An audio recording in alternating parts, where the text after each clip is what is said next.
¿realmente cuando realizamos esta acción, realmente estamos borrando el archivo? Porque si no es así, ¿a dónde va? Bien, cuando borramos cualquier archivo del ordenador, obviamente lo vemos desaparecer de la pantalla, pero no desaparece del disco duro. Parece algo contraintuitivo, ¿verdad? Cuando alguien borra un archivo, lo que realmente está haciendo es diciéndole al sistema operativo que se olvide de ese archivo. Pongamos el ejemplo en el que una persona guarda un día un anillo en un cajón y al de un tiempo se olvida de dónde lo guardó. ¿Verdad que el anillo sigue existiendo? El problema es que no sabes dónde está. Lo mismo pasa en el ordenador. El sistema operativo, como Windows, Ubuntu, se olvida para siempre el archivo.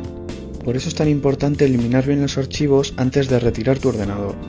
Alguien podría coger físicamente el dispositivo de la basura y recuperar todos esos datos que creías haber borrado. Pero, ¿cómo podemos deshacernos de esos datos? Pues bien, hay dos opciones. Una opción sencilla, que es la de enviar el dispositivo a una empresa especializada de eliminación de datos, aunque esta opción puede resultar cara. Y la segunda opción, aunque no tan sencilla, realizar por tu cuenta la eliminación de los datos, por ejemplo, utilizando herramientas especializadas como Shred.